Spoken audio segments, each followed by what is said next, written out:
बांध ले चाहे जितने बंधन,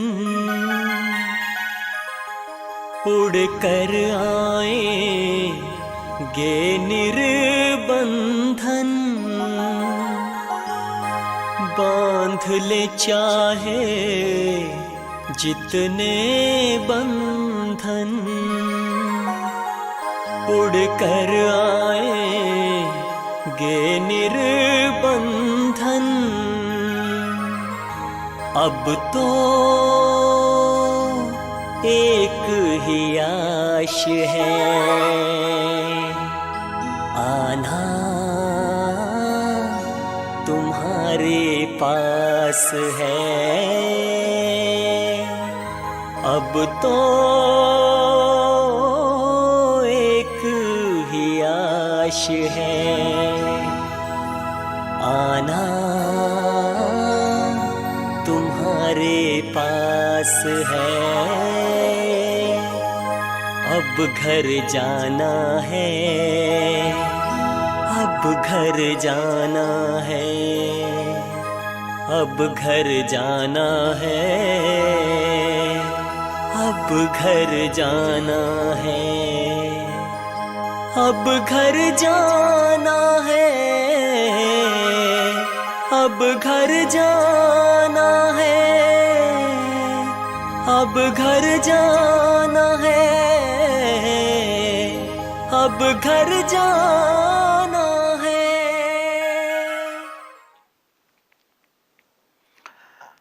ओम शांति। आदरणीय राजयोगिनी आरती दीदी जी, बाबा के राइट हैंड्स सभी टीचर्स बहनें और इंदौर जोन के बाबा के लाडले राज दुलारे नैनों के नूर, सभी ब्रह्मावत्स, आप सभी को गणेश चतुर्थी की प्रथमतः बहुत बहुत शुभकामनाएं। हम सबको ही सारे संसार के विघ्न हरने हैं और ये यादगार हमारा ही है। हम सब शिवपुत्र हैं और ये गणेश चतुर्थी हमें याद दिला देता है हमारे कर्तव्यों की। जो विघ्न हरता है वो खुद विघ्न में नहीं रह सकते। यदि विघ्नों में हैं तो दूसरों के विघ्न तो नहीं हर पाएंगे। और आप सभी इंदौर के हमारे भाई बहनें वैसे भी इंदौर हैं ना। बाबा का वरदान है कि इंडोर वाले इंडोर रहने वाले हैं, आउटडोर जो रहते हैं वो माया से प्रभावित होते हैं, वो विघ्नों में रहते हैं, समस्याओं में रहते हैं, परेशानियों में रहते हैं। लेकिन हम सबको बाबा ने सुंदर प्रेरणा भी दी है, वरदान भी दिया है कि तुम सब इंडोर रहने वाले हो, अंतर्मुखी रहने वाले हो, अपने आप में मग्न रहने वाले हो। तो आप सभी वैसे भी सदा ही मग्न रहते हैं बाबा की याद में और सेवाओं में भी निरंतर व्यस्त रहते हैं। तो जहाँ याद और सेवा है वहाँ तो माया है ही नहीं, वहाँ तो विघ्न है ही नहीं, जैसे डबल लॉक लगा हुआ है। तो अंदर रह करके जो गहन साधना कर रहे हैं, बाबा ने ये जो 2020 दिया ड्रामानुसार, इसमें और भी ज्यादा गहन तपस्या और भी अपनी संपूर्ण तैयारी करने का अवसर बाबा ने दिया है, जो आप सब कर ही रहे होंगे निरंतर। थीम जो हमारी इस भट्टी का है कि अब घर चलना है, तो घर चलने की तैयारी तो जिस दिन से हम बाबा के पास आए हैं तभी से कर रहे हैं। क्योंकि बाबा ने कहा है कि बच्चे इतनी सुंदर याद की अवस्था बनाओ कि अंत समय में केवल एक बाबा की ही याद रहे और कुछ भी याद ना रहे। तो तैयारी हमारी शुरू दिन से ही चल रही है। अब संसार के वातावरण को देखते हुए, समय को देखते हुए हमें संपूर्ण रूप से तैयार रहना है, क्योंकि सब कुछ अचानक और एवर रेडी वाली जो बात बाबा कहते हैं वही देखने में आ रहा है। सब कुछ अचानक ही हो रहा है। परिस्थितियां भी अचानक अचानक, समस्याएं भी अचानक अचानक, लोगों का देह छोड़ना अचानक अचानक। क्या हम में से किसी ने भी सोचा होगा कि संसार की ऐसी भी एक स्थिति आएगी जबकि पूरा संसार ही थम जाएगा? लोग जो भाग दौड़ कर रहे हैं, उन्हें लग रहा था कि हम ऐसे ही भागते दौड़ते रहेंगे और भी हमारी भाग दौड़ बढ़ जाएगी, लेकिन हम अपने कमरे में बंद हो जाएंगे, ऐसा तो किसी ने नहीं सोचा था। तो अचानक सब चीजें हो रही हैं। हम सब सौभाग्यशाली हैं कि हमें बाबा ने इतना सुंदर ज्ञान दिया है कि हम अपने आप को तैयार रखते हैं हर चीज के लिए। इस सिचुएशन को भी हम सब ने बहुत ही शांति से, प्यार से, त्रिकालदर्शी होकर स्वीकार किया है और अपनी तैयारी में लगे हुए हैं। तो चलना तो है ना सभी को घर, या केवल थीम है कि अब घर चलना है? चलना है। अपने आप से हमें पूछना है कि हम तैयार हैं। साकार बाबा जब पूछा करते थे तो मनोहर दादी जी सुनाया करते थे कि जब बाबा पूछते थे कि बच्चे घर चलना है ना, तो सब हाथ उठाते थे, मनोहर दादी जी हाथ नहीं उठाते थे। और जब बाबा पूछते थे कि क्या तुमको नहीं चलना है, तो दादी कहती थी बड़े प्यार से मुस्कुराते हुए कि बाबा, ये जो सुंदर संगम युग है, आपका साथ है, इतना सुंदर परिवार है, ये सब वहां कहाँ मिलेगा? ना परम धाम में मिलेगा, ना स्वर्ग में मिलेगा। भले परम धाम में शांति है, हमारा घर है, हम सबको जाना है, स्वर्ग में सारी सुख सुविधा है, लेकिन अभी जो आपसे मिल रहा है, अभी जो हम मिलन मना रहे हैं, वो कहाँ मिलेगा? और सत्य बात भी है ना, हम सबका अनुभव ये कहता है, यदि हम सबसे पूछा जाए कि चलना है, तो हमारा दिल कहेगा कि नहीं, हमें तो संगम में ही रहना है, बाबा के अंग संग रहना है, सुख लेना है, अतीन्द्रिय आनंद में झूमना है, सारे संसार का कल्याण जैसे हम कर रहे हैं वैसे कल्याण करते चलना है, और बस बाबा के अंग संग रहते हुए कभी सुख के, कभी शांति के, कभी आनंद के झूले में झूलते रहना है।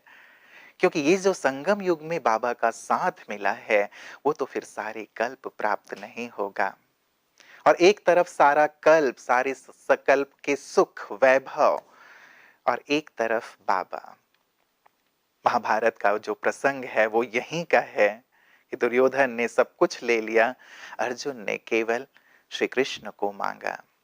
यदि हम सब से भी पूछा जाए कि सारा संसार, उसका वैभव चाहिए, सारी कल्प का वैभव चाहिए या भगवान चाहिए, तो मैं समझता हूं हम में से हर एक यही कहेगा कि बाबा चाहिए। बस हम बाबा के अंग संग रहें, बाबा के साथ रहें, भले हम सूखी रोटी खाएं लेकिन बाबा के साथ रहें। जो सुख बाबा ने दिया है, जो प्यार बाबा ने दिया है, जो प्राप्तियां बाबा से होती हैं, वो तो और कहीं हो ही नहीं सकते ना। इसलिए दिल तो यही कहता है, लेकिन ये भी सत्य है कि हमें चलना होगा, क्योंकि इस सृष्टि का नियम है।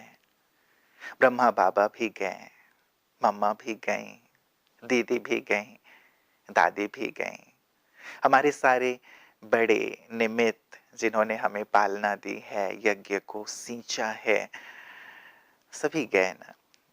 बाबा कहा करते थे साकार में कि बच्चे हम सब साथ चलेंगे, साथ रहेंगे, साथ चलेंगे। तो जब ब्रह्मा बाबा गए तो सब बच्चों ने उलाहना दिया कि बाबा आप तो कहा करते थे कि हम साथ रहेंगे और साथ चलेंगे।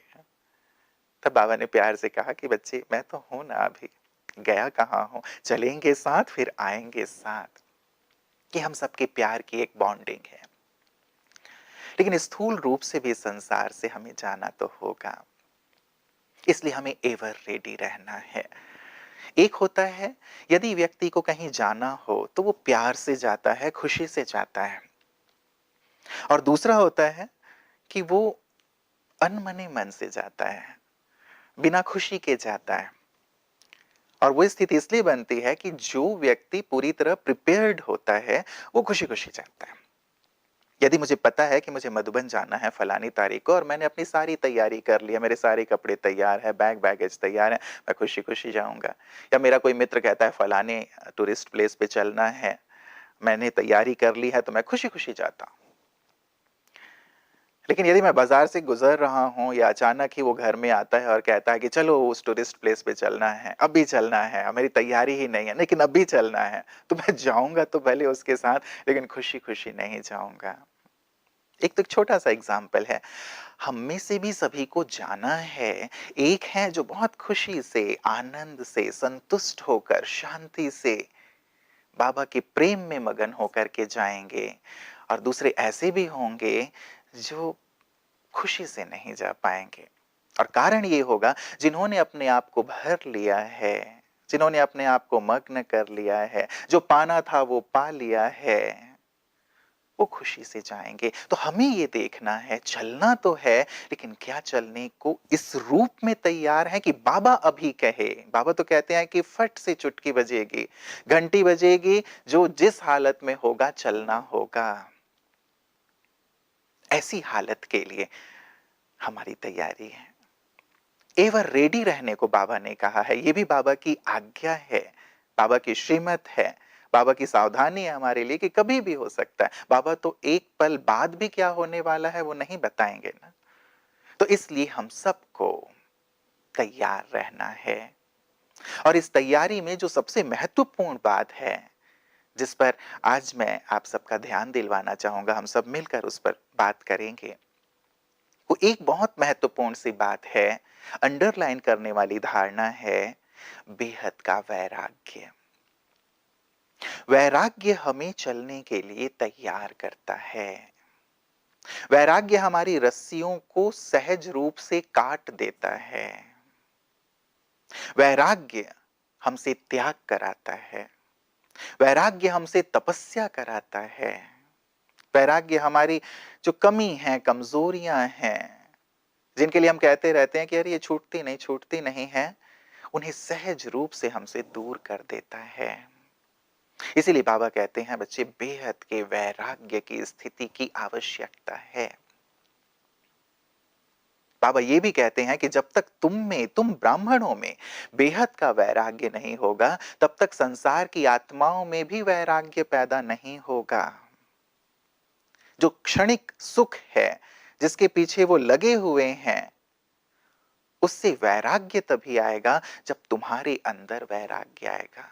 पाप कर्मों से उनको वैराग्य तब आएगा जब तुम्हारे अंदर बेहद की वैराग्य वृत्ति जागृत होगी। कितना गहरा कनेक्शन है। अब विचार करते चलें, मुझसे ये सभी आत्माएं जुड़ी हुई हैं। मैं जड़ हूं, मैं पूर्वज हूं, मैं आधार हूं।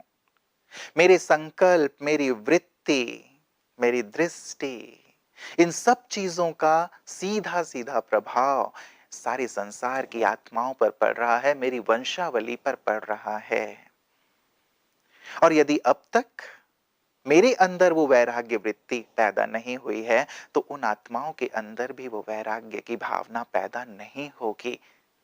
इसलिए वैराग्य की आवश्यकता है, ताकि हम उन सब को भी तैयार कर सकें, उन सब को भी ये संकल्प आए कि नहीं, ये तो क्षणिक चीजें हैं, ये सब तो विनाशी चीजें हैं, अविनाशी तो कुछ और है।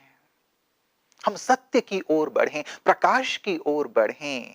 वो कहां है, वो कौन है जो हमारा रचता है, हमारा पिता है। ये संकल्प उन्हें तब आएगा जब इन साधनों से वो विरक्त होंगे, और इसके आधार हम हैं।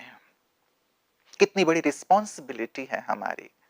हम केवल हम नहीं हैं, मैं केवल मैं नहीं हूं, लेकिन मुझसे ये सब जुड़े हुए हैं। इसीलिए कभी कभी मैं हंसी में सबसे कहता हूं कि सारी दुनिया जिसके पीछे पड़ी हुई है, भगवान के पीछे, कि वो भगवान कहां है, वो हमारे पीछे पड़े हुए हैं। हाथ पैर धो के पीछे पड़े हुए हैं कि तुम तैयार हो जाओ, तुम इन सब विकारों से मुक्त हो जाओ, संपन्न बन जाओ, संपूर्ण बन जाओ, सुबह से लेके रात तक। आज भी बाबा ने मुरली में कहा ना, अमृत वेले से रात तक हम सब के लिए हमें क्या सोचना है, क्या बोलना है, क्या करना है, हमारी दृष्टि कैसी हो, वृत्ति कैसी हो, सबके लिए बाबा ने श्रीमत और आज्ञा दी हुई है।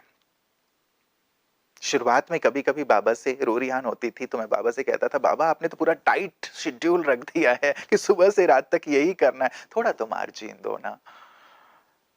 तो बाबा यही कहा करते थे कि बच्चे, यदि तुम अकेले होते ना तो बाबा तुम्हें फ्री छोड़ देता, तुमको जो करना होता तुम करते, लेकिन तुम अकेले नहीं हो, तुमसे सारा संसार जुड़ा हुआ है, तुम्हें सारा संसार देख रहा है, तुम्हारे संकल्प को, तुम्हारे बोल को, तुम्हारे कर्म को फॉलो कर रहा है। जैसे एक हीरो एक्टर को लोग फॉलो करते हैं, आजकल भी एक्टर्स को लोग फॉलो करते हैं ना, उसने बाल जैसे बनवाए हैं वैसे ही बाल कटवा लेते हैं, वो फटे पुराने कपड़े पहन लेते हैं, फटी फटी जीन्स पहनते हैं ना आजकल के जो लड़के हैं, तो एक्टर यदि वैसा पहनते हैं तो फिर वो भी फटे पुराने जींस पहनने लगते हैं। तो जैसा हीरो करता है वैसा ही लोग फॉलो करते हैं।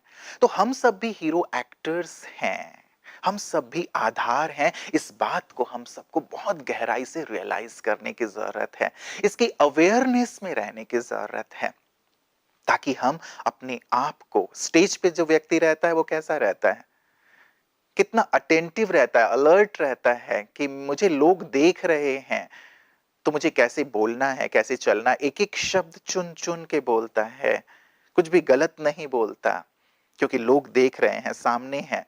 हमें तो लोग केवल देख नहीं रहे हैं लेकिन फॉलो भी कर रहे हैं। कैसा होना चाहिए हम सबको, विचारणीय विषय है, गहराई से चिंतन करने का विषय है, ताकि हम अपनी वंशावली को, सारे संसार को वो दे पाएं जो हमें देना चाहिए, जो हमारा कर्तव्य है। घर चलने से पहले ये बड़े कर्तव्य हम सबको पूरे करने हैं। बाबा ने इस सीजन की अपनी अंतिम मुरली में कहा कि बच्चे, तुम तब तक मुक्ति धाम नहीं जा सकते जब तक सभी आत्माओं को मुक्ति नहीं दे देते। अब घर हमें जाना है ये वाली बात केवल नहीं है, लेकिन घर जाने से पहले उन सबको भी घर पहुंचाना है, ये हमारी जिम्मेवारी है। इसीलिए घर चलने की तैयारी पहले मैं करूं, ताकि मेरी जो वाइब्रेशंस हैं, उन वाइब्रेशन से जुड़ी हुई आत्माएं भी घर चलने के लिए तैयार हों, पापों से, विकर्मों से अपने आप को मुक्त करें और ईश्वर से जुड़ें, अपना भाग्य प्राप्त कर सकें। बाबा ने यह भी कहा कि बेहद की वैराग्य की आवश्यकता इसलिए भी है क्योंकि जब तक बेहद का वैराग्य नहीं होगा तब तक मुक्ति धाम के गेट नहीं खुलेंगे। तुम निमित्त हो, तुम निमित्त हो। जब तक तुम में बेहद का वैराग्य नहीं होगा मुक्ति धाम का गेट नहीं खुलेगा। सोचिए कितनी बड़ी जिम्मेवारी बाबा ने हमें दे दी है, चाबी हमारे हाथ में दे दी है। हमें क्या करना चाहिए? आत्माएं कितनी दुखी हैं, परेशान हैं, त्रस्त हैं, चिल्ला रही हैं, पुकार रही हैं कि बस अब इस दुख से, इस तकलीफ से, इस कलयुगी संसार से हमें मुक्ति दो। हम यदि अच्छे भले हैं ना अपने घर में तो हमें पता नहीं चलता। बाबा ने जैसे कहा था ना कि तुम्हें भक्तों की आवाज सुनाई नहीं देती, बाबा को तो सुनाई देती है। तुम्हें दुखी अशांत आत्माओं की चीख पुकार सुनाई नहीं देती। कितने दुखी हैं, त्रस्त हैं, पुकार रहे हैं, उन्हें सकाश भी दो, मुक्त भी करो और साथ ही मुक्ति धाम के गेट खोलने के लिए भी खुद को तैयार कर लो, ताकि मुक्त होकर के आत्माएं जाएं। हम उस चीज को फील करें ना। मैं अच्छा हूं, अच्छी बात है, मुझे तो अच्छा होना ही है क्योंकि भगवान मेरे साथ हैं, लेकिन उनकी तकलीफ को भी हम, जैसे बाबा को आवाज सुनाई देती है और बाबा को लगता है कि नहीं तुम रहम दिल बनो जैसे बाबा रहम दिल हैं, ताकि उन आत्माओं को हम वो दे पाएं। तो मुक्ति धाम के गेट तब खुलेंगे जब हमारे अंदर बेहद का वैराग्य होगा। बाबा ने यह भी कहा कि जब तक बेहद का वैराग्य नहीं होगा तब तक परिवर्तन नहीं होगा। यदि हम में परिवर्तन नहीं आ रहा है, 2 दिन हम करते हैं और उसके बाद फिर से परनाला वहीं बहने लगता है, जहां के तहां आ जाते हैं। पुरुषार्थ शुरू किया था, उसके बाद फिर से 2 दिन, 4 दिन, 8 दिन, 10 दिन के बाद फिर से वही संस्कार, फिर से वही आदतें, फिर से वही नेचर, क्योंकि वैराग्य नहीं है। यदि वैराग्य होगा व्यक्ति पूरी तरह अपने आप को बदल लेता है। वैराग्य की एक फीलिंग कि चलना है, बहुत देख लिया संसार को, बहुत जी लिए इस संसार में, बहुत सुन लिया यहाँ की बातें, जो करना था कर लिया ना, देख लिया ना, विकारों को भी देख लिया, संसार के लोगों को भी देख लिया, खुद को भी देख लिया, स्थितियां सब चीजें हमने देख ली ना। हम सब तो सबसे ज्यादा अनुभवी हैं, हमसे ज्यादा तो कोई अनुभवी है ही नहीं, भले ही हमारी आयु कुछ भी हो, सबसे ज्यादा तो इस सृष्टि पे हम ही रहे हैं। लोग जो नए नए आए हैं उन्हें भले विरक्ति वैराग्य ना हो, हमने तो सब भोग लिया है, देख लिया है ना, उसके बाद भी वैराग्य नहीं। शास्त्रों में भी कहा गया है आहार, निद्रा और मैथुन, इन तीनों को जितना ज्यादा भोगो उतनी ज्यादा इनकी तृष्णा और बढ़ती चली जाती है। ये तो 3 एग्जाम्पल दिए उन्होंने, आहार, निद्रा, जितना चाहो बढ़ा लो आहार को, जितना चाहो बढ़ा लो निद्रा को, जितना चाहो विकारों को बढ़ा लो, भोगा उसके बाद और ज्यादा इसकी भूख बढ़ती जाती है। संसार के साथ ऐसा ही है, जितनी ज्यादा यहां भोगते जाएंगे, सुखों को भोगेंगे, उसकी भूख और बढ़ती जाएगी और वो चीजें साधना को कम करेंगी। जब तक वैराग्य नहीं है, तपस्या नहीं है, साधना नहीं है, और जब तक साधना नहीं है तब तक आत्मा चलने को तैयार नहीं है, तब तक बंधनों से मुक्ति नहीं है। इसलिए हमें अपने अंदर इस वैराग्य की भावना को पैदा करना है और हम सबका ध्येय ये है ना कि हम विश्व महाराजन बने, राजा महाराजा बने। और बाबा ने कहा है विश्व महाराजन बनने के लिए 3 स्टेजेस पार करना जरूरी है। उसमें से बाबा ने कहा पहली बेहद का वैराग्य, दूसरी बेहद का त्याग और तीसरा बेहद की सेवाधारे। यहां पे भी वैराग्य पहले, क्योंकि वैराग्य होगा तभी त्याग करना सहज होगा, चाहे वो विकारों की बात हो, सूक्ष्म बात हो या स्थूल बात हो। त्याग तभी होगा जब ये वैराग्य होगा और तभी सेवा हम कर पाएंगे। बेहद की सेवा करनी है तो बेहद का वैराग्य चाहिए, बेहद का वैराग्य। तब तक, जब तक वैराग्य नहीं है बेहद का, तब तक हमारी वाइब्रेशन सारे विश्व तक नहीं पहुंचेंगे, सिमट जाते हैं ना। जिसकी स्मृति, जिसकी वृत्ति बेहद की हो, उसके ही वाइब्रेशंस बेहद तक जाएंगे। ये भी एक सूक्ष्म सिद्धांत है, सूक्ष्म सिद्धांत। जिसने दिल से ये स्वीकार कर लिया है मैं बेहद का हूं, मैं पूरे विश्व का हूं, ये पूरा विश्व मेरा परिवार है, मुझे सारे विश्व का कल्याण करना है, ये सब मेरे हैं, जिसके अंदर ये वृत्ति है उसके ही वाइब्रेशंस वहां तक जाएंगे। इसीलिए हमें बेहद के वैराग्य की आवश्यकता है। शुरुआत में देखें बाबा की जो वैराग्य वृत्ति थी कितनी गहन थी ना, और उस वैराग्य ने ही बीज का काम किया और फलता आज हम यज्ञ को इस स्थान पर देख रहे हैं, इस स्वरूप में देख रहे हैं। बीज वैराग्य था और इसीलिए गहन साधना हुई, तपस्या हुई कि नहीं चलना है, संसार से कुछ नहीं चाहिए। दादियों को तो बिल्कुल संसार का क्या क्या होता है, पैसे क्या होते हैं, नोट क्या होता है, कॉइन्स क्या होते हैं, कहाँ पैसे देने होते हैं, इतनी तक भी खबर नहीं थी। इतना बाबा ने संसार से डिटैच करके गहराई से वैराग्य का बीज बोया था और साधना कराई थी। उसका फल है जो यज्ञ आज इस स्वरूप में है, जो आदि सो अंत। अब हम सबको इनिशिएटिव लेना है ना। आदि में दादियों ने किया, अंत में हम सबको करना है। ये नहीं देखना है कि ये भी तो नहीं कर रहे हैं ना, ये भी तो नहीं कर रहे हैं ना, ये तो हमसे बड़े हैं, ये तो हमसे सीनियर हैं, इनके अंदर भी तो वैराग्य दिखाई नहीं देता है। जो ओटे सो अर्जुन। बाबा ने हमें क्या कहा है? Follow father mother.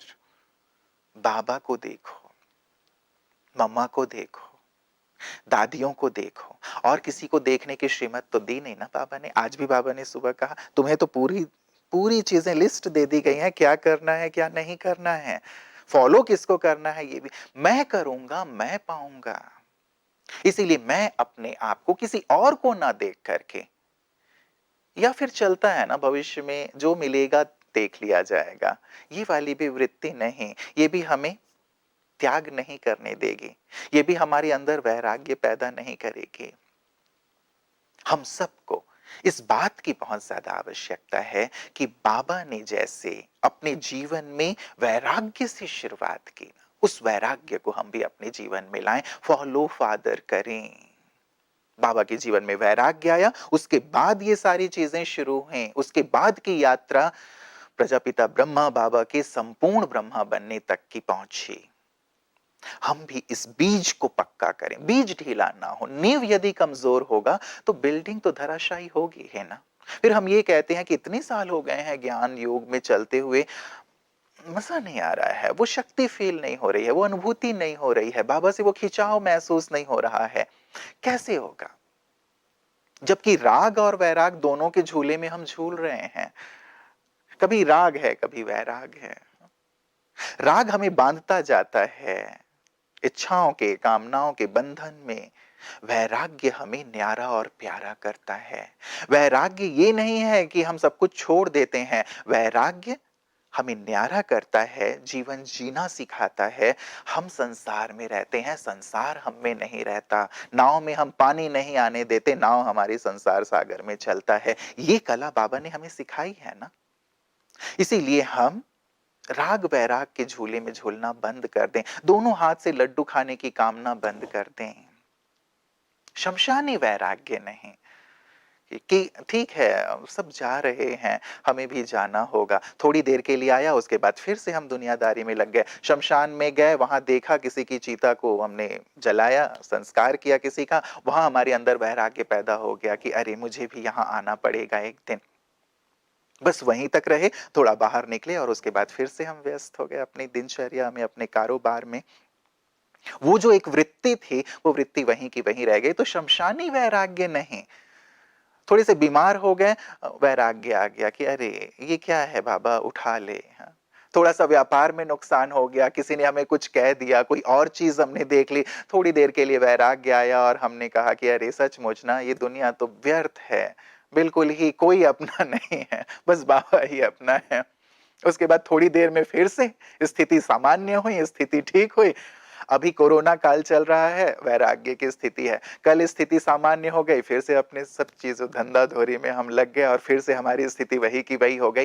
नहीं, शमशानी वैराग्य नहीं, ये तामसिक वैराग्य है जो क्षणिक होता है। और ना ही राजसिक वैराग्य हो, जैसे कि साधु संत देखते हैं कि अरे ये संसार तो क्या है, कुछ भी नहीं है, या घर में कोई द्वंद्व हो गई, बातें हो गई, किसी ने धोखा दे दिया, कोई और चीजें हुई, वैराग्य आया, निकल पड़े। द्वापर युग में फिर भी जो वैराग्य था बहुत सुंदर था। जैसे गौतम बुद्ध जी के लिए एग्जाम्पल देते हैं, उन्होंने एक बीमार को देखा, एक वृद्ध को देखा, किसी की मृत्यु होते हुए देखा, फिर एक सन्यासी को देखा। उन्होंने देखा कि संसार में सचमुच दुख है, सन्यास का मार्ग अपना लिया जाए। उन्होंने सब कुछ छोड़ा, विरक्त हो गए। संसार को उन्होंने गाइड किया, उनके भी वैराग्य ने उन्हें कितना फल दिया, संसार के लिए एक आदर्श बना दिया। वैराग्य कभी भी खाली या निरर्थक नहीं जाता। ये आपको आपकी उन्नति के लिए और औरों की उन्नति के लिए, औरों के कल्याण के लिए निमित्त बना देता है, जैसे राजसिक वैराग्य में भी हुआ। लेकिन बाबा ने हमें इन सबसे ऊंचा सात्विक वैराग्य दिया है, जो ज्ञान युक्त वैराग्य है, जहां कुछ छोड़ने की बात नहीं है कि हम संसार को छोड़ छाड़ के चल पड़े। कई कहते हैं ना कि हम सब छोड़ के आके मधुबन में बैठ जाएं या सेंटर पे आके बैठ जाएं, घर में तो बहुत ही ऐसी वैसी स्थिति है। बाबा ने नहीं कहा।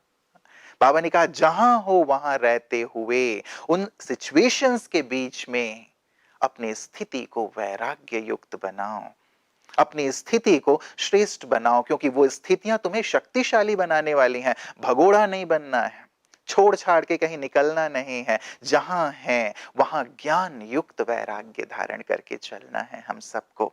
ये है वैराग्य। इंग्लिश में हम इसे अनलिमिटेड डिसइंटरेस्ट कहते हैं। No interest for the old world, कहीं इंटरेस्ट नहीं, नो इंटरेस्ट। ना कुछ देखने में इंटरेस्ट, ना कुछ सुनने में इंटरेस्ट, और ना ही दुनियावी बातें बोलने में इंटरेस्ट, ना ही दुनिया में बहुत ज्यादा विस्तार करने का इंटरेस्ट। संबंधों का वर्धन करना या साधनों की वृद्धि करना, ये हम बंद करें। दुनियावी लक्ष्य नहीं। बाबा ने कहा है 2 रोटी मिल रहा है ना, ठीक है, 2 रोटी से हम संतुष्ट हैं। और यदि ठीक है हम विस्तार कर भी रहे हैं तो वो उलझाए नहीं हमें, इस बात का हमें बहुत ज्यादा ध्यान रखना है। इंटरेस्ट से नहीं। इंटरेस्ट अब लेना है अपनी स्थिति को संपूर्ण बनाने में। इंटरेस्ट अब लेना है सबका कल्याण करने में। इंटरेस्ट मेरा है, रुचि कहते हैं ना, तुम्हारी हॉबी क्या है? तो लोग बताते म्यूजिक सुनना मेरी हॉबी है, डांस करना मेरी हॉबी है, मूवीज देखना मेरी हॉबी है, आउटिंग करना मेरी हॉबी है, टूरिस्ट प्लेसों में जाना मेरी हॉबी है। हमारी हॉबी क्या है? मेरी रुचि क्या है? क्या देखने में मेरी रुचि है? क्या सुनने में मेरी रुचि है? क्या करने में मेरी रुचि है? मैं देखूं अब मेरी रुचि वैसी होनी चाहिए जैसी बाबा की रुचि थी। विश्व कल्याण की रुचि, सेवाओं की रुचि, योग की रुचि, अपने आप को बाप समान बनाने की रुचि, ये रुचि हमारी होनी चाहिए। ये है बेहद का वैराग्य। अपनापन खत्म, बाबापन आ जाए, ये है बेहद का वैराग्य। करण करावनहार वो है, मैं तो निमित्त हूं, ये है बेहद का वैराग्य। ये है न्यारापन और प्यारापन। किनारा कर लेना ये बेहद का वैराग्य नहीं है, लेकिन लोगों का सहारा बनना ये बेहद का वैराग्य है। ये ज्ञान युक्त वैराग्य है जिसे हमें अपने जीवन में लाने की आवश्यकता है ना। हम कहीं उलझे तो नहीं है, ये जरूर देखें। बाबा ने एक बहुत सुंदर मैसेज दिया था। उस मैसेज में बाबा ने एक दृश्य दिखाया संदेशी को। एक गोल्डन प्लेन खड़ी हुई थी और बाबा ने सभी बच्चों को कहा कि बच्चे देखो वो गोल्डन प्लेन है ना, वहां तक तुम सबको पहुंचना है, लेकिन यहाँ जो कमरे हैं उन सबसे क्रॉस करते हुए तुमको पहुंचना है वहां तक। बच्चों ने कहा हाँ बाबा, हम तो सब फर्स्ट क्लास पहुंच जाएंगे, इसको पार करना क्या बात है। कमरे में क्या है वो दिखाई नहीं दे रहा था, लेकिन कमरे को क्रॉस करके गोल्डन प्लेन तक पहुंचना था। बाबा ने कहा शाबाश, चलो बाबा सीटी बजाता है। बाबा ने सीटी बजाई, सब बच्चे दौड़े, पहले कमरे में घुसे।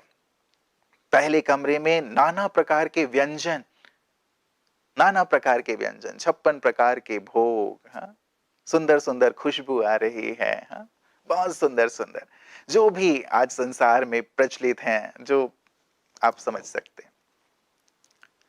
अब कुछ बच्चे वहां उन व्यंजनों में आकर्षित होकर के, जीवा का भी तो रस है ना, वाह क्या बात है, थोड़ा दाल बाटी चूरमा खा के आगे बढ़ा जाए, कितना अच्छा बना हुआ है। अब ये बाबा का क्या मैसेज था या बाबा का क्या डायरेक्शन था वो भूल गए, यहाँ पे चूरमा खाने में या दाल बाटी में अटक गए। केवल एक एग्जांपल दे रहा हूं। अगले कमरे में जब गए तो वहां देखा कि बहुत सारी वस्तु, दुनियावी सांसारिक बहुत सुंदर सुंदर वस्तु, उसमें भी खास करके इलेक्ट्रॉनिक्स के साधन, उसमें लोग उलझ गए। हाँ, अच्छी अच्छी मोबाइल दिख रही है, टैब दिख रहा है, हाँ, कंप्यूटर है, हाँ, मोबाइल के साथ साथ अपनी जो भी चीजें हैं, आजकल कितनी सारी चीजें हैं, उसमें बाबा ने खास इलेक्ट्रॉनिक्स की चीजों को दिखाया।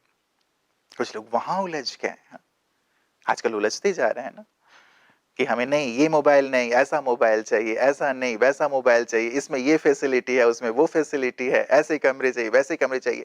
सेवाओं के लिए इजाजत है, लेकिन रुचि, लगाव, यही चाहिए, वो गलत है ना। वहां उलझ गए।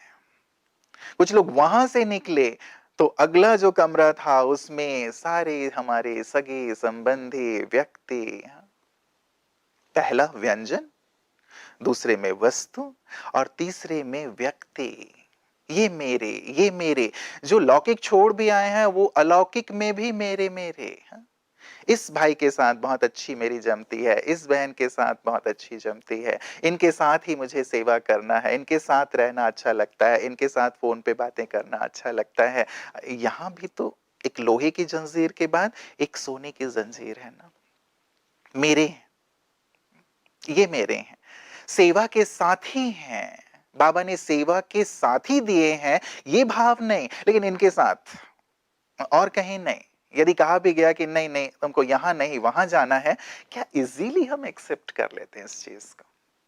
सेवा के लिए यदि कहा जाता है कि नहीं ये स्थान नहीं वो स्थान, ये व्यक्ति नहीं वो व्यक्ति, क्या इजीली हम इसे एक्सेप्ट कर लेते हैं या लगता है कि नहीं नहीं इतना हमने बनाया है, इतनी सेवा खड़ी की है, हम तो यहीं कंफर्टेबल हैं, इनके साथ ही हम यहां से नहीं जाएंगे, इस व्यक्ति के साथ ही रहेंगे। विचार करें, बाबा ने ये संदेश में दिखाया, मेरा मेरा मेरा कौन है? पहले दिन से ही हम सुनते आ रहे हैं, ज्ञान कितना स्वरूप में आया है, दिल से हमने एक्सेप्ट किया है कि मेरा तो एक बाबा ही है ना। तीनों लोकों में यदि मैं बाबा के सिवाय किसी और को मेरा कहता हूं, कहती हूं, तो ये तो मेरी अज्ञानता है ना। ना तो ये देह मेरा है, ना ही व्यक्ति मेरे हैं, राइट है ना। तो फिर इसके साथ भी ये राग क्यों, ये अटैचमेंट क्यों? यदि इसे छोड़ना पड़े और मैं अटैच्ड हूं तो दिक्कत किसे होगी? पास विद ऑनर कैसे बनेंगे?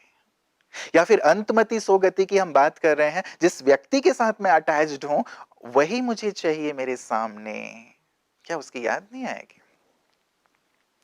सारे किनारे छूटने हैं, सारे आधार टूटने हैं, ये भगवान के महावाक्य हैं। वैराग्य ना, एक मेरा आधार हो। चलते चलते हम आधार बना लेते हैं। सेवाओं के लिए हमें साधनों की जरूरत होती है, व्यक्तियों की जरूरत होती है, सेवा साथियों की जरूरत होती है, लेकिन ये मेरी अंदर की सूक्ष्म चेकिंग है ना, कि कहीं ये मेरे आधार तो नहीं बन गए हैं। मधुबन वालों को बाबा ने कहा, मधुबन वालों को मधुबन छोड़ना पड़ेगा, अपने कमरे छोड़ने पड़ेंगे, अलमारियां छोड़नी पड़ेंगी, बाबा ने कहा हुआ है। तो ये मधुबन वाले मतलब केवल मधुबन वाले नहीं, ये तो सबके लिए, हम सब मधुबन वाले हैं ना, हम सबके लिए है, इसलिए तैयार रहे, एवर रेडी। घर चलना है, वैसे भी व्यक्ति को जब जाना होता है तो कैसे जाता है? अपने आसपास आप लोगों ने देखा होगा, कईयों को देखा होगा, यहां हम भी देखते हैं, जब जाना होता है व्यक्ति को तो वो अपने कमरे तक भी नहीं जा पाता। सड़क पे है तो सड़क पे ही है, ऑफिस में है तो ऑफिस में ही है, कहीं पे भी है तो कहीं पे भी है, चीजें सब वहीं रह जाती हैं। क्या जाएगा और कौन जाएगा? जाऊंगा मैं, आया भी मैं अकेले हूं, जाऊंगा भी मैं अकेले। बाबा केवल मेरा है जो मुझे साथ देंगे, जिनका बल मुझे मिलेगा, और कोई नहीं। वैराग्य। एक मिडिल ईस्ट के भाई आए हुए थे, बहुत ही प्रेरक सा उनका अनुभव है। उन्होंने बताया 6 मास उनको हुए थे ज्ञान में चलते हुए, अपनी पूरी फैमिली, अपने फ्रेंड्स के साथ वो सागर के किनारे गए हुए थे पिकनिक के लिए। उनके 2 छोटे बच्चे, वो भी सागर में नहाने के लिए उतरे। किसी ने कहा कि लहरें बड़ी हो रही हैं, आप अपने दोनों बच्चों को बाहर निकाल लीजिए, कुछ दुर्घटना ना हो जाए। उन्होंने उन्हें तो बाहर निकाल दिया, फिर लगा कि चलो मैं अब अंदर आया हूं तो मैं खुद भी नहा लूं। नहाने लगे, लहरें बड़ी होती गई। तैरना उनको आता था कि, लेकिन लहरें अचानक ही बड़ी हुई, तो वो सागर की लहरों के साथ लहराते लहराते अंदर जाने लगा। जब उसने देखा कि मैं तैर के बाहर नहीं आ पा रहा हूं और ये लहरें मुझे अंदर अंदर ले जाती जा रही हैं, तब उसने मदद के लिए पुकारा बाहर कि मुझे बचाओ, मैं बाहर नहीं आ पा रहा हूं। बहुत जोर जोर से चिल्लाया कि मुझे बचाओ, मुझे बचाओ, मैं बाहर नहीं आ पा रहा हूं। विचार कर, उनका पूरा परिवार, उनके सारे मित्र जिनके साथ वो रहता है, सारे दिन जिनके साथ रहता है, सारे दिन जिनके लिए कमाता है, उनको बुला रहा है लास्ट के समय पे, लेकिन कोई भी वहां उसे बचाने के लिए नहीं गया, कोई भी नहीं। मेरा, हम कहते हैं ना, मेरे हैं और ये मेरे काम आएंगे। निश्चित रूप से हमें सबको प्यार देना है, सबको पालना देनी है, सबकी संभाल रखनी है। ये नहीं कि हम उनसे डिटैच हो रहे हैं, डिटैच इंटरनली, एक्सटर्नली नहीं। तो कोई बचाने के लिए अंदर नहीं गया। 6 मास हुए थे उसको ज्ञान में। अब लास्ट में कौन याद आता है? जब कोई साथ नहीं देता, जब कोई मदद नहीं करता, तो लास्ट में हम किसे याद करते हैं? बाबा ना। जिसकी याद सबसे शुरू में आनी चाहिए, वो हमें सबसे लास्ट में याद आते हैं। यही तो अंतमति सुगति वाली बात है ना। हाँ? समस्या आई, कौन याद आता है? ठोकर लगी, कौन याद आता है? कोई परेशानी आई, कौन याद आता है? कोई व्यक्ति या फिर परमात्मा, बाबा? और काम भी कौन आता है? जब कभी विपदा आती है, समस्याएं आती हैं, आप देख लेना, सब मुंह मोड़ लेते हैं, कोई काम नहीं आता। यदि आप बीमार पड़े हैं तो तकलीफ तो आप ही झेलेंगे ना, कोई आपका अपना थोड़ी झेलेगा। मदद उस समय बाबा करेंगे, कोई और नहीं। उसे भी अंत में बाबा याद आए, 6 मास हुए थे ज्ञान में, उसने दोनों हाथ अपने ऊपर उठाए, जोर से बाबा कहा, बेहोश हो गया,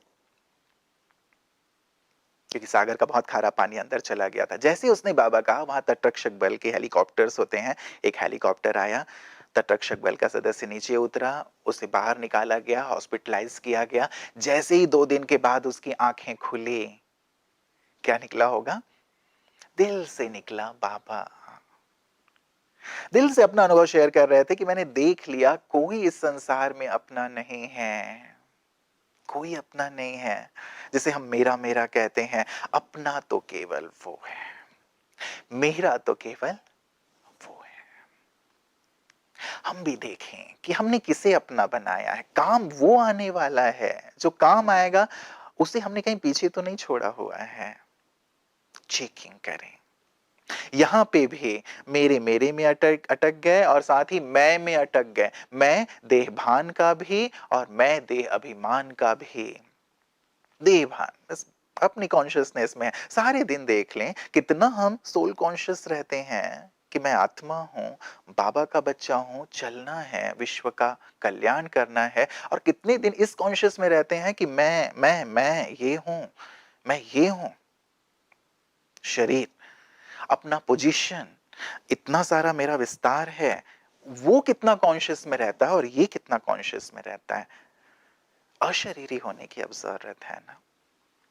आत्मा हूं मैं, और ये सब तो मेरी बाहरी चीजें हैं। पहले पाठ को हमें कूट कूट के पक्का करना है। जब पहला पाठ ये पक्का होगा, मैं, और जब ये जो शरीर है उसे हम अलग होंगे, तो ऑटोमेटिक शरीर, शरीर के संबंधी, शरीर से जुड़े हुए पदार्थ, शरीर से जुड़ी हुई अन्य चीजें, उनसे हम सहज मुक्त हो पाएंगे।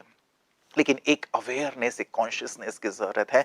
नहीं, मैं ये हूं, आत्मा हूं। बहुत कम लोग ऐसे थे जो उस गोल्डन प्लेन तक पहुंच पाए जहां तक पहुंचने के लिए बाबा ने बोला था। बहुत कम। अब चेक कर लें, ये तो 3 चीजें हैं, इसके अलावा बहुत सारी चीजें हैं, बाबा ने तो 3 ही चीजें रखी।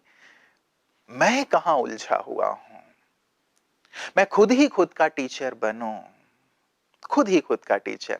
यदि अभी हमें कोई कहता है ना, यदि हमारी निमित्त टीचर भी कहती है, यदि मेरा कोई और भी कहता है, हमारी जो क्लास में आने वाले भाई बहन है, तुम्हारे अंदर ये चीज ठीक नहीं है, तुम ठीक कर लो, ये चीज ठीक नहीं है, ये श्रीमत के अनुसार नहीं है, हमें अच्छा नहीं लगता। हम तुरंत ही बोल देते हैं कि तू अपने आप को देख, मेरे को मत देख, मुझे पता है कि मुझे क्या करना है। ये भी तो एक अहम है ना, हम इस अहम में रहते हैं।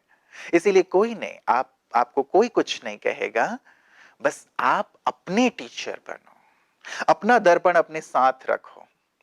नारद की तरह ऐसा ना हो जाए कि हम लक्ष्मी को वरने पहुंच जाएं और लक्ष्मी जी आईना दिखा दें, लोग मुझे आईना दिखाएं कि देखो क्या हो तुम, धर्मराज मुझे आईना दिखाए कि देखो क्या हो तुम कह रहे हो कि तुमको ये पद चाहिए, सी दिस, ये आईना देखो, अपने कर्मों को देखो, अपने संस्कार को देखो, उन बातों को देखो जो तुमने की हैं। इससे पहले धर्मराज मुझे आईना दिखाए, दंडित करे, मैं खुद ही खुद को आईना दिखा दूं ना, खुद ही खुद को देख लूं। क्योंकि मैं ही खुद को बदल सकता हूं, कोई और नहीं बदल सकता। जब तक मैं नहीं चाहूंगा कि मैं बदलूं, जब तक मैं नहीं चाहूंगा कि मेरे अंदर ये वैराग्य प्रबल हो, जब तक मैं नहीं चाहूंगा कि बस अब मैं तीव्रता से आगे बढ़ूं, तब तक संसार की कोई ताकत, कोई ज्ञान कुछ नहीं कर सकता। भले हम अभी चर्चा कर रहे हैं, आप अभी सुन रहे हैं, लेकिन जब तक आप नहीं जाएंगे ना, वो परिवर्तन नहीं आएगा। इसीलिए अपने टीचर बनकर के सूक्ष्मता से हमें चेक करना है, मैं कहां उलझ रहा हूं। दादी जानकी जी कहती थी ना, ना कहीं अटकना है, ना कहीं लटकना है, ना कहीं चटकना है, ना कहीं भटकना है, ना ही टपकना है। टपक भी नहीं जाना है, चलते चलते लोग टपकते भी जा रहे हैं ना, माया के ग्रास बनते जा रहे हैं। तो मुझे अपनी चेकिंग खुद करनी है, मैं कहां कहां उलझा हुआ हूं। लक्ष्य क्या लेकर आया था बाबा के पास? लक्ष्य था संपूर्ण बनना, संपन्न बनना, बाप समान बनना। ना कि कोई पद पोजीशन की चाहत थी, ना तो साधन सुविधाओं की चाहत थी, ना सेंटर की चाहत थी, कोई चाहत नहीं थी। चाहत केवल बाबा की थी, चाहत केवल उसकी आज्ञा का पालन करने की थी। वही कर रहे हैं। या आए थे हरि भजन को, ओटन लगे कपास। ऐसी स्थिति तो नहीं है हमारी। कैसे वैराग्य हमारा प्रबल हो, कैसे स्थिर हो, हमें उस पर भी विचार करने की जरूरत है। देखिए, लौकिक में भी वैराग्य का आधार ज्ञान होता है। लोगों को ये ज्ञान मिल जाता है कि क्या है ये संसार, कागविष्ठा के समान सुख है, सत्य तो कुछ और है, हम उसे प्राप्त करें। वो कहते हैं 84 लाख योनियों के बाद ये योनि प्राप्त हुई है। चलिए, उनका ये मानना इस संदर्भ में ठीक है कि कम से कम वो ये मान करके वैराग्य की ओर प्रवृत्त होते हैं, अच्छे कर्म की ओर प्रवृत्त होते हैं, पवित्रता को धारण करते हैं। ज्ञान आधार बनता है। तुलसीदास जी का जीवन देख लेना, कितने आसक्त थे अपनी पत्नी रत्नावली पे। पत्नी ने कहा, अरे इतने आसक्त जितने मुझ पे हो, वो कूद फांद के पहुंच गए थे ना नदी को भी पार करके उफनती हुई, सांप को भी रस्सी समझ के चढ़ पड़े।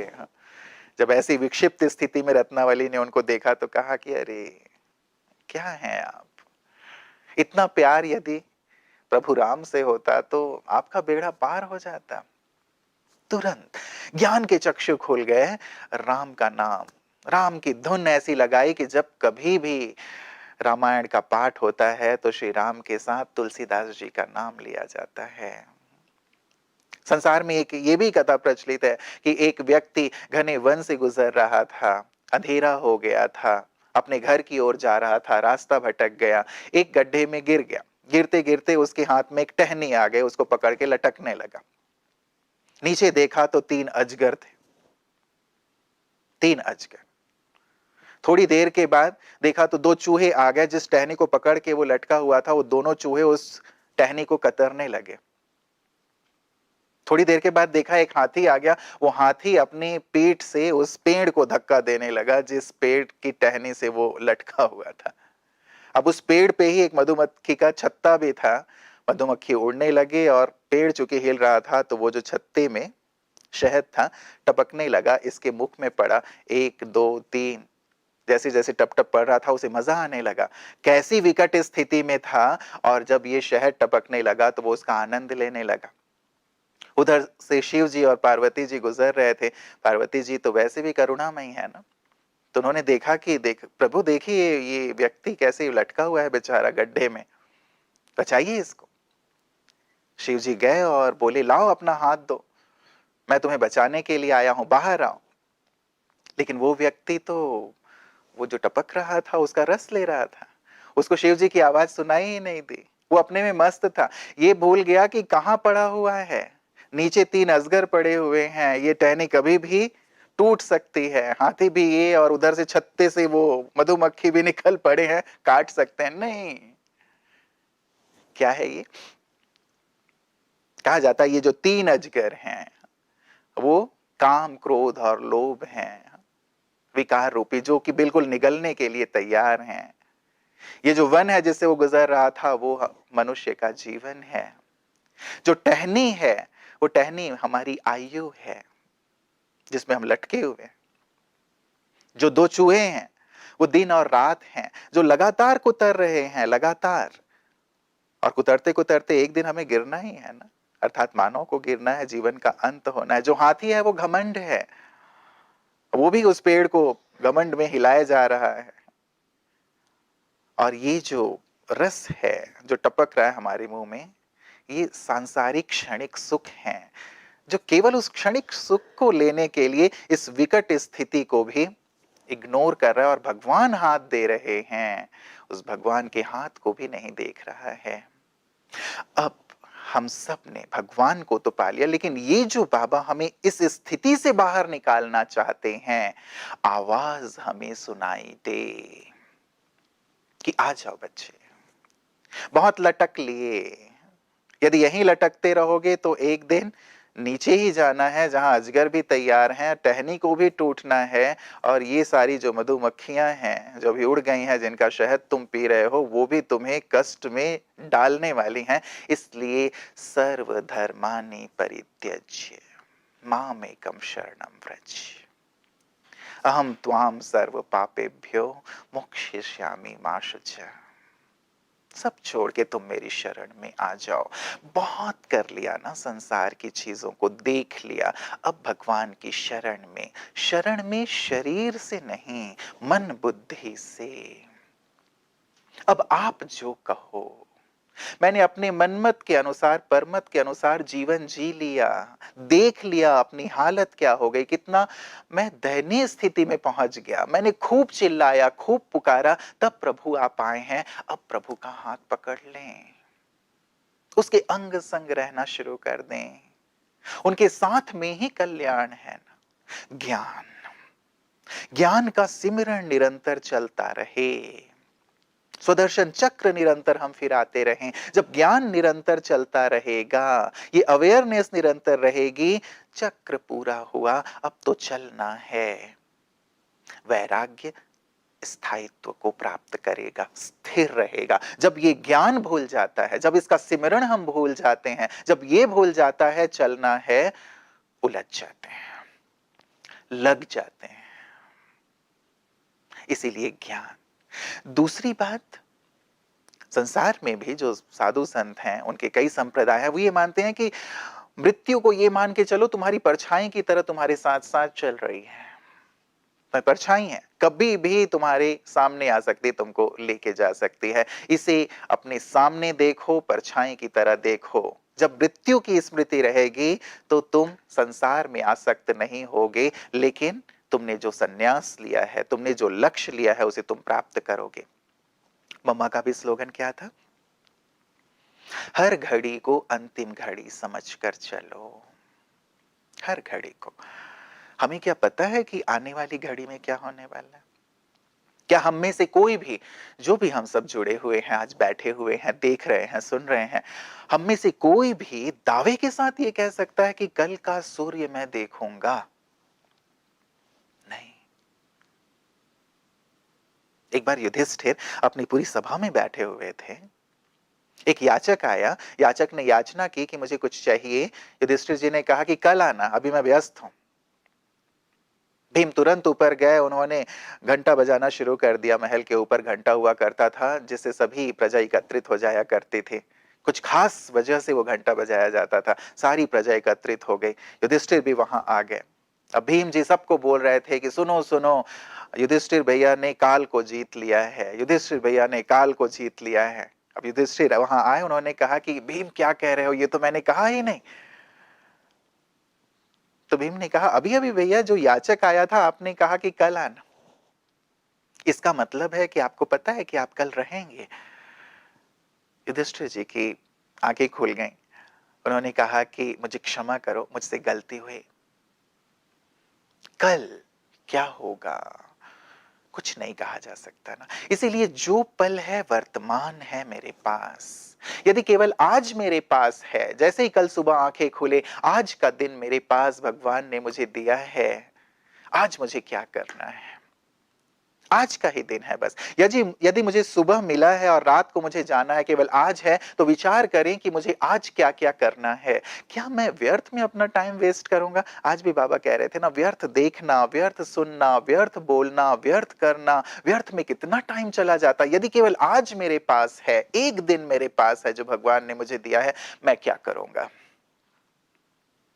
मृत्यु नियत है, चूहे लगातार काट रहे हैं, हम निरंतर उस ओर बढ़ रहे हैं। हर एक का नियत समय है, जाना है। उससे पहले हम वो कर लें जो हमें करना चाहिए। अन्यथा जब अंतिम हम शैया पे होंगे तो फिर वही विचार आएगा कि अरे मैंने अपने जीवन में ये नहीं किया, मुझे ये करना चाहिए था, ये करना चाहिए था, ये करना चाहिए था। रिग्रेट करेंगे, पश्चाताप करेंगे, लेकिन तब तो कुछ प्राप्ति नहीं होगी ना। और एक बात ये भी, जब हमारे अच्छे दिन हो तब हमें अच्छा अच्छा पुरुषार्थ कर लेना चाहिए, अच्छे अच्छे कर्म कर लेने चाहिए, क्योंकि जब हमारे बुरे दिन आते हैं, ये सत्य है। क्योंकि हमारे कर्म हमारे सामने आएंगे, ये सत्य है। कभी हम बीमार हो सकते हैं, कभी लोगों के द्वारा परेशानियां आ सकती हैं, कभी और कोई बात आ सकती है, कभी कोई संस्कार बहुत हावी हो सकता है। ऐसे में हम चाह करके भी अच्छा पुरुषार्थ नहीं कर पाते। इसलिए यदि मेरा तन स्वस्थ है, मेरा मन ठीक है, मेरी बुद्धि अच्छी है, लोग मुझे सपोर्ट कर रहे हैं, मैं अच्छे से अच्छा कर लूं। अच्छे से अच्छा, इस बात पर विचार कीजिएगा। क्योंकि बुरे समय पे व्यक्ति चाह करके भी वो नहीं कर पाता जो वो करना चाहता है। इसलिए हर घड़ी को अंतिम घड़ी मान करके हम चलें। वैराग्य हमारा स्थिर होगा, पक्का होगा, शमशानी नहीं होगा, लेकिन हम अपने समय को पूरी तरह सफल कर पाएंगे। तीसरी बात, हम एकांत जरूर लें। एकांत में आत्मा लाप करें, अपने आप से बात करें कि हे मन कहां जाता है तू? वस्तुओं के पीछे तू भाग के देख लिया, क्या मिला? वैभवों के पीछे भाग के तू देख लिया, सुंदरता के पीछे तू भाग के देख लिया, संसार के पीछे तू भाग के देख लिया, क्या मिला? नथिंग। तुम कितने कमजोर हो गए हो, दीन हो गए हो, हीन हो गए हो, क्या स्थिति तुम्हारी हो गई है। अब तुम मन मना भव हो जाओ, इसी में कल्याण है। मन मानेगा, मन जुड़ेगा।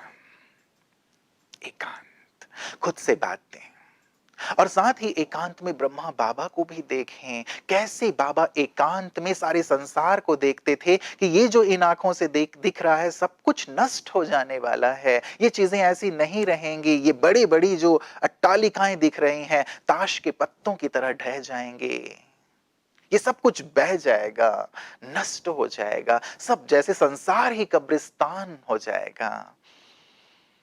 देखें एक बार साक्षी होकर, ये सत्य है, ये हमारे पुरुषार्थ के लिए है, ये किसी और को कहने की बात नहीं है, हम किसी को डराते नहीं हैं, लेकिन ये सत्य है जो भगवान वाच है। परिवर्तन होना है, विस्तृत परिवर्तन होना, विशाल परिवर्तन होना है, जो लोगों के ख्वाबों ख्याल में नहीं है वो होना है। हम एक बार बाबा की तरह साक्षी होकर देख लें, जो भी इन आंखों से दिख रहा है सब कुछ नष्ट होना है, कब्रिस्तान हो जाना है। वैराग्य आएगा, होना है ये वैराग्य। उस समय वैराग्य का कोई मतलब नहीं होगा, उस समय तो समय वैराग्य दिला देगा। अभी जो भविष्य में होने वाला है उसको ध्यान में रखते हुए वैराग्य और पुरुषार्थ और त्याग और संसार का कल्याण। ऐसे ही हम अपने आप को जितना मेहमान समझेंगे, मेहमान हूं मैं, वैराग्य रहेगा। मेहमान किसी से भी अटैच्ड नहीं होता, चीजों से नहीं। आप कहीं जाते हैं मेहमान बन करके, आप अटैच्ड हो जाते हैं क्या वहां पे, उस घर से, वहां की सीनरी से, वहां की चीजों से, या वहां से लेके चल पड़ते हैं क्या कि ये चीज बहुत अच्छी है मैं लेके जा रहा हूं, ये वस्तु बहुत अच्छी है उसको उठा लेते हैं? नहीं, आप रहते हैं वहां, उन चीजों को एंजॉय करते हैं, लेकिन कोई भी चीज लेके नहीं जाते। मेहमान है आप। तो ये संसार भी गेस्ट हाउस है, हम मेहमान हैं। मेहमान हूं तो महान बनूंगा, मेहमान हूं तो मेरे अंदर महीन चिंतन चलेगा, मेहमान हूं तभी मैं अपने सर्वोच्च स्थिति को प्राप्त कर पाऊंगा। मेहमान की स्मृति, अवतार की स्मृति, आया हूं यहां, विरक्त रहेंगे। जितनी ज्यादा हम एक से अटैच होते जाएंगे ना, एक से, उतने ज्यादा सबसे डिटैच होते जाएंगे। बाबा ने हमें ये सुंदर सिद्धांत दिया है। यदि हम कई बार सोचते हैं ना कि छोड़ना है, ये भी छोड़ना है, ये भी छोड़ना है, ये भी छोड़ना है, तो कई बार भारी लगता है कि ये भी छोड़ना पड़ेगा, ये भी छोड़ना पड़ेगा, ये भी छोड़ना पड़ेगा। इसीलिए बाबा ने ये भी कहा है कि किसी से भक्ति भी मत छुड़ाओ, किसी को कुछ छोड़ने को कहो भी मत, ज्ञान दे दो लेकिन उनके ऊपर छोड़ दो। सिद्धांत ये है, जितना आप एक से अटैच होते जाएंगे, जितना आपको एक से प्राप्ति होती जाएगी, जितना एक से भरपूर होते जाएंगे, अलौकिक आनंद से, अतीन्द्रिय आनंद से, उतना ये जो सांसारिक आनंद है ना, आनंद नहीं है, वो मजा है, वो छूटता जाएगा। बाबा ने कहा है, जो अतीन्द्रिय आनंद में रहते हैं उन्हें तो कर्मेंद्रियों का जो सुख है वो विष की भांति लगने लगता है। मन मना भव होना ही असली मनोरंजन है। गहरी बात है ना। हम मन मना भव रहकर कितना मनोरंजन लेते हैं और उस अतीन्द्रिय आनंद में कितना रहते हैं। एक से अब अटैच होते जाएं, क्योंकि सारे आधार हमें छोड़ने होंगे।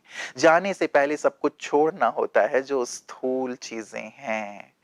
यहाँ की चीजें यहीं रह जाएंगी। यहां तक कि हम अपने उन पुराने स्वभाव संस्कार की भी जो बात है ना, जिसे हम लेकर के जाना चाहेंगे, धर्मराज वहां पे रोक के जो सजा देंगे, वहां वो परिवर्तित हो जाएगा ना। अब उसका रूप अलग है, वो एक अलग विषय है कि वो सजा क्या होती है, लेकिन कोई भी पुरानी चीज जो हम ले जाना चाहेंगे नहीं ले जा पाएंगे, क्यों ना। और सबसे सुंदर बात जो बाबा ने कहा, बेहद का वैराग्य जो है स्थायी तब होगा जब खुद को मधुबन निवासी समझेंगे। हम सब मधुबन निवासी हैं ना, सब। और मधुबन शब्द में ही दोनों जुड़े हुए हैं, मधु और वन, मधुरता भी और सन्यास भी। राज ऋषि हैं हम, राजा भी हैं और ऋषि भी हैं। हमारे सन्यास में, हमारे वैराग्य में सूखापन नहीं है, रूखापन नहीं है, मधुरता है। दोनों का सुंदर बैलेंस है। न्यारे भी हैं तो प्यारे भी हैं। ऐसे नहीं कि हम जो चुपचाप बैठ गए कमरे में कि कोई मुझे डिस्टर्ब मत करना। तपस्या के लिए हम बैठते हैं, लेकिन सबके साथ भी रहकर सबको प्यार देना, मधुबन निवासी। तो इस चीज को भी हम अपने दिल में बिठा लें, हम मधुबन निवासी हैं, बेहद के वैरागी हैं, बेहद के जैसे पूरी तरह से डिटैच हैं सारे संसार से, लेकिन मधुरता हमारे जीवन में है। बाबा ने ये कहा कि अब बाबा एक ऐसा सुंदर ग्रुप चाहते हैं जो बेहद का वैरागी हो। तो इंदौर वाले ऐसा बनेंगे ना, एग्जाम्पल बने। बाबा हमेशा जब जोन वालों से मिला करते थे तो कहा करते थे कि अच्छा क्या नवीनता करेंगे। आप सबको याद होगा, दीदी को याद है, हम सबको याद है, जब भी जोन से बाबा मिलते थे तब भी ये कहते थे कि क्या नवीनता करोगे। हम ये नवीनता ले आए अपनी आज की इस भट्टी से कि हम बेहद के वैरागी बन जाएंगे। क्योंकि बाबा ने कहा कि बेहद के वैरागी बनोगे तभी औरों को वैराग्य के वाइब्रेशन मिलेंगे, वैराग्य का वायुमंडल बनेगा और सभी आत्माएं पापों से, विकर्मों से मुक्त होंगी, क्योंकि उनके अंदर भी वैराग्य जागृत होगा। क्यों ना ये इनिशिएटिव हम लें, हम एक ऐसा सुंदर संगठन बनाएं। और यदि संगठन नहीं हो पा रहा है तो मैं अकेले भी इस इनिशिएटिव को लूं, इस जिम्मेवारी ले लूं, मुझे इस वैराग्य को अपने अंदर धारण करके सब तरफ वैराग्य के वाइब्रेशन फैलाने हैं। क्योंकि यही परिवर्तन का आधार है, यही कल्याण का आधार है, यही उन्नति का आधार है और यही घर चलने की तैयारी करने का आधार है। तो करेंगे ना सभी? गहराई से चिंतन कीजिएगा, क्योंकि ये समय की मांग है और ये निरस्ता नहीं है। इसमें ऐसा नहीं है कि हम रूखे सूखे से हो गए, नहीं। इसमें जो आनंद है, वैराग्य में जो सुख है, वैराग्य में जो आनंद है, जिसको कहते हैं ना बेफिक्री, जो फकीर होता है ना बेफिक्र होता है, वैसे हमारा जो वैराग्य है वो बिल्कुल निश्चिंतता से, आनंद से, सुख से भरा हुआ है, जिसमें कोई गम, कोई चिंता नहीं, भगवान का साथ है। इस आनंद के साथ हम आगे बढ़ेंगे, ठीक है ना। चलिए सुंदर अभ्यास करते हैं थोड़ी देर इसी को लेकर के। घर चलना है हम सबको, यात्रा करेंगे हम। देखें कहां से हमने अपनी यात्रा शुरू की थी, पहुंच जाएं परम धाम घर में, प्यारे बाबा के पास।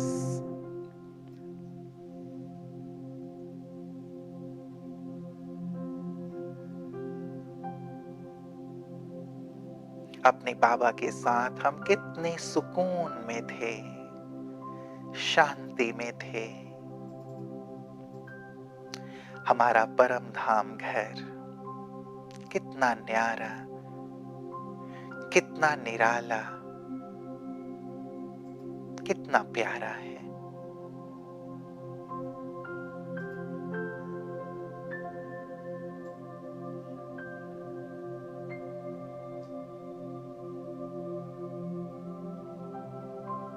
देखिए अपने आप को,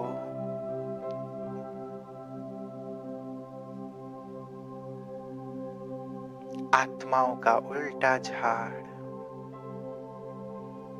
सबसे ऊपर प्यारे बाबा और बाबा के बहुत करीब मैं।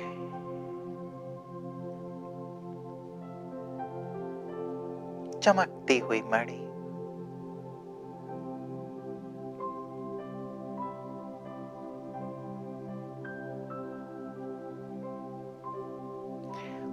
वहां से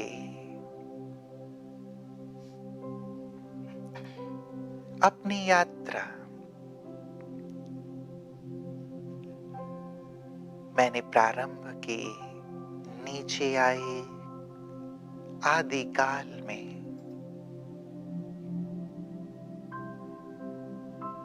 पहला जन्म लिया।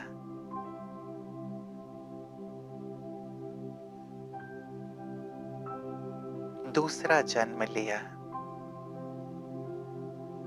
तीसरा जन्म लिया। देखिए अपनी यात्रा को। सतयुग में 8 अलग अलग चोले लिए। जैसे सीढ़ी मेरे सामने है, सतयुग के बाद त्रेता में मैंने 12 अलग अलग चोले धारण किए।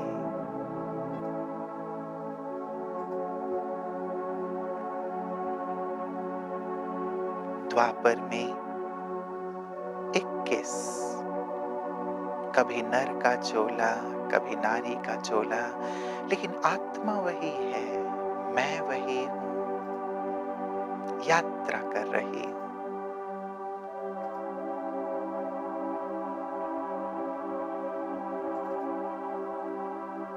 कलयुग में 42 अलग अलग चोले,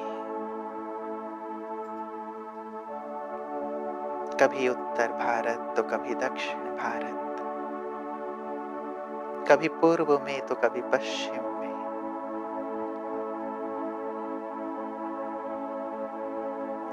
बच्चे, जवान, बूढ़े की स्थिति, फिर शरीर को त्यागना और एक नया चोला लेना, फिर शरीर त्यागना, एक चोला लेना। आत्मा की पूरी यात्रा, अपनी यात्रा को मैं देख रहा हूं। और अब पहुंच गया बिल्कुल अंतिम जन्म में, अंतिम चोले में।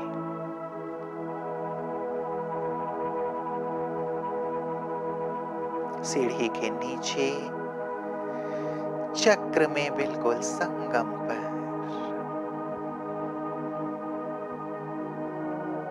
ये मेरा अंतिम चोला है। इसमें मैं आत्मा विराजमान हूं।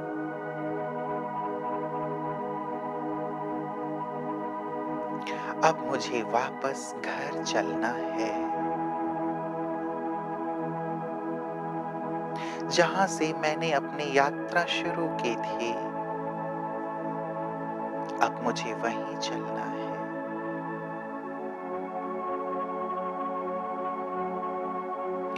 देख ले, क्या मैं आत्मा चलने को तैयार हूं? बाबा आए हैं मुझे लेने के लिए। कह रहे हैं बच्चे, यात्रा पूरी हुई, मुसाफरी पूरी हुई, अब घर चलना है।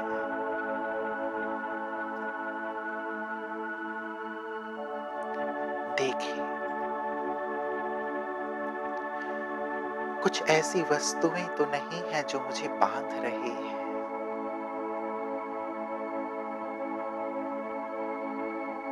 कोई भी वस्तु, यदि मुझे चलना हो तो क्या वो मुझे याद आएगा? मेरा मोबाइल, मेरा लैपटॉप, मेरे घर के कीमती सामान, मेरे जेवर, कोई भी वस्तु चेक करें।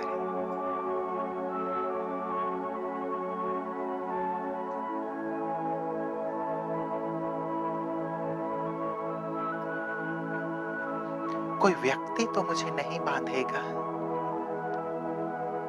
अभी मुझे देह छोड़ के चलना हो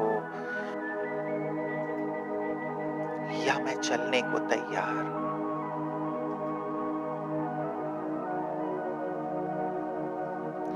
तोड़ दें सब बंधन, तैयार कर लें अपने आप को। मैं चाहूं या ना चाहूं, मुझे चलना होगा। ये बंधन मैं तोड़ूं या जबरदस्ती तोड़वाई जाए, बंधन तो तोड़ने ही होंगे।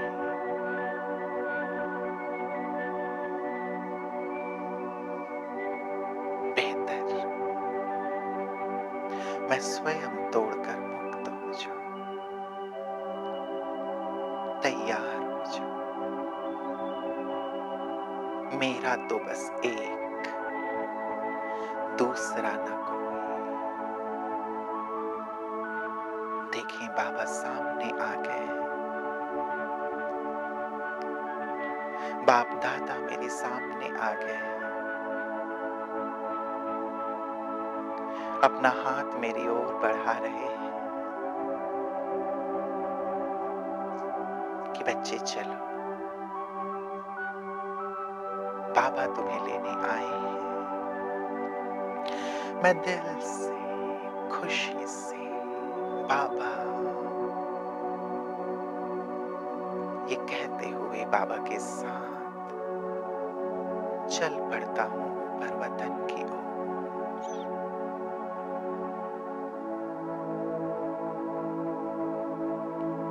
वतन की ओर, देह के संबंधी, दुनिया से मुक्त, निर्बंधन, सूक्ष्म वतन में बाबा के पास।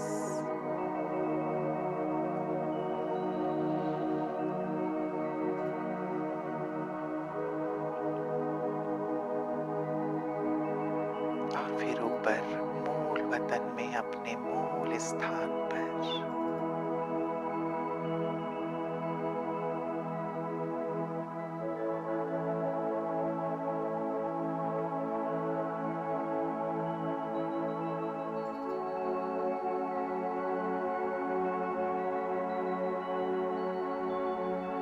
पुनः मैं सूक्ष्म वतन में आ जाता हूं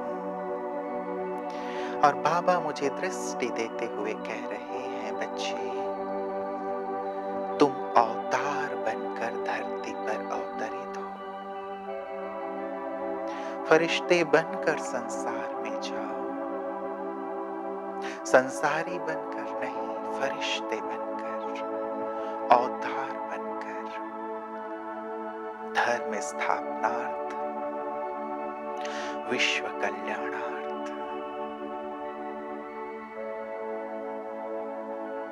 बाबा की आज्ञा से, बाबा की दृष्टि लेकर मैं नीचे आता हूं, फरिश्ते रूप में हूं, अवतार,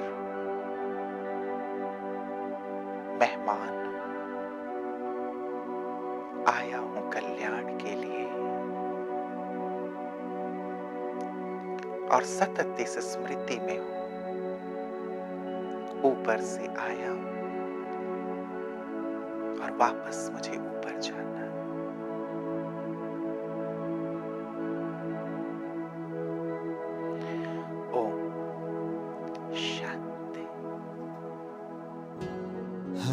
कोई आता है आके चला जाता है, कोई न ठहरा यहाँ ना ठहर पाता है।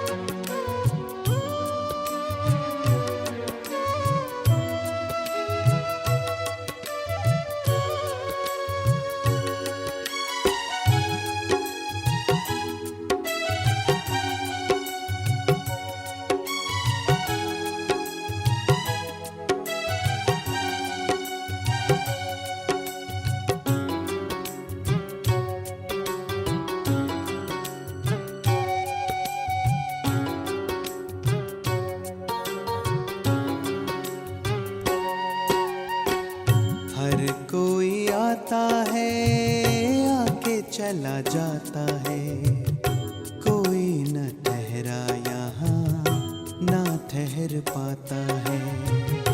हर कोई आता है आके चला जाता है, कोई न ठहरा यहाँ ना ठहर पाता है। ईश्वर के बंदे कर ले ईश्वर की आराधना,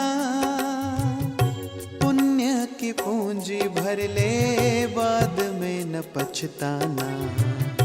हर कोई आता है आके चला जाता है, कोई न ठहरा यहाँ ना ठहर पाता है।